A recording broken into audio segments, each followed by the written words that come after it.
Hey everyone, it's Michael GoosebumpsFan. I hope you're doing well today. I have another book review for you for a Give Yourself Goosebumps book. These are basically choose-your-own-adventure books, in case you didn't know that, where you read a page, and then you get to the bottom of the page, you make a choice on what direction you want the story to go, and you basically follow to whatever page in the book, before or after the spot you're already in, to make your next choice, and you kind of skip throughout the book over and over again.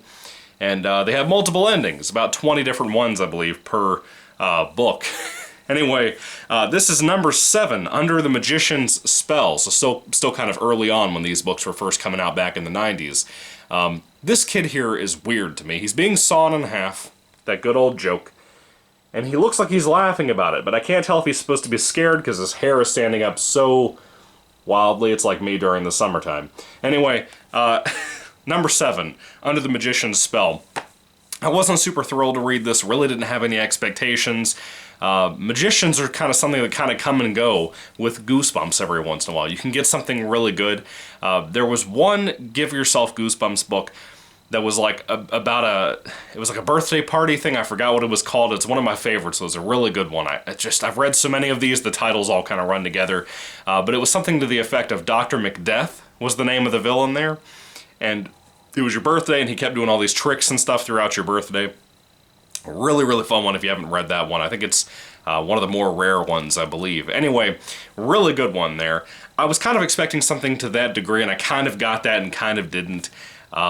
So essentially what the story is about, these are always written kind of in a second-person thing, where you are the main character. They don't give the character in here a name. You are the main character. And in this particular case, you start off the book kind of sneaking around, and I was kind of like, whoa, we're going a little bit of a different direction here. You're basically trying to sneak to the mall to meet your best friend, Sid, and your mom catches you and makes you take your little sister, Joni, with you. When you're walking around in the mall, you happen to find a magical shop, a magic shop for, like, wannabe magicians and stuff. They sell all these cool little things and trinkets, whatever. So as you're walking around, you find a book of spells at one point, and you run into the shop owner, who is just simply called, like, the Magician or something, I believe. That's really all I want to tell you, because basically you get into a situation where I think it was either Joni or Sid, I think it was Sid, had handcuffs put around his wrist by accident. They got stuck, and you either had the choice of staying there and talking with the magician to try to get him free, or trying to go home and use some tools and stuff to get Sid out of the handcuffs. The Book of Spells plays a pretty big part in this book. That's kind of fun to a degree. Let me put it like this. This book is not a bad book. I want you to know that straightforward. I don't really have much more plot to tell you about. The only other characters worth mentioning here, aside from the magician and the main characters, are a couple of bully characters. There's like 3 kids that are bullies, specifically to you. And they're kind of in a later portion of the book, depending on what choice of this book storyline you make. Of course, me, I read every single book page in here. I just kind of use a bunch of bookmarks, like I've said in the past to you guys in my reviews for these GYG books. I like to read the whole thing before I review it, get all the endings, do a general consensus of what I think the satisfaction rate is for the endings. So, with the events you have here, it's not the most amazing read. It's a solid read. It's a fun read. It has some moments that are really fun. There is a little bit of slagging around sometimes. There is a little bit of a sluggishness to some of the stories. It's not great all the time, which is kind of a bummer. But still, what about the endings themselves? Is there a great satisfaction rate? Not really. I would say most of these endings are just fine.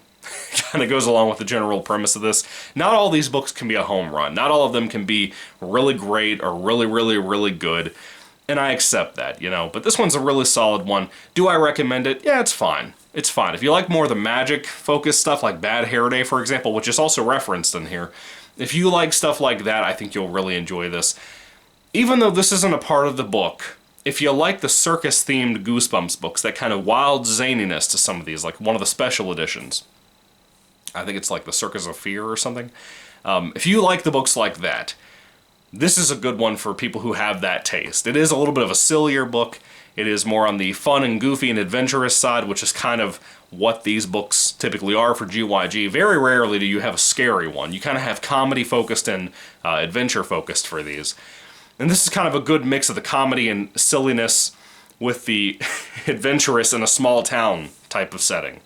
It was fun. It has some good moments. It is kind of enjoyable, but there's not really much to be said about this. It's just, yeah. So, that's my very vague, dull review for Give Yourself Goosebumps, number 7, Under the Magician's Spell. Have you read this one? What did you think about it? Put your thoughts and comments down below, folks. I would love to hear what you have to say about this one. I'm sorry for such a long time getting to such a boring review. I finished this like 3 days ago, and it's so dull. Well, not even dull. I keep saying dull, and it sounds like it's bad. It's just so decent and so forgettable that, like, I don't even want to, like, make you guys think that I'm rating this higher than I actually am. With all that being said, I had a decent time for the most part. Yeah, it was fine. If I had to rate this book on a 5-star basis, I'd give it about a 3 out of 5 stars. That's really it. It's kind of on the low end of that, but it's still a 3. I don't really see any flaws in here. Just, it's not the best. The setting isn't the best. To pump these out left and right, and whether Stein wrote them or not is debatable.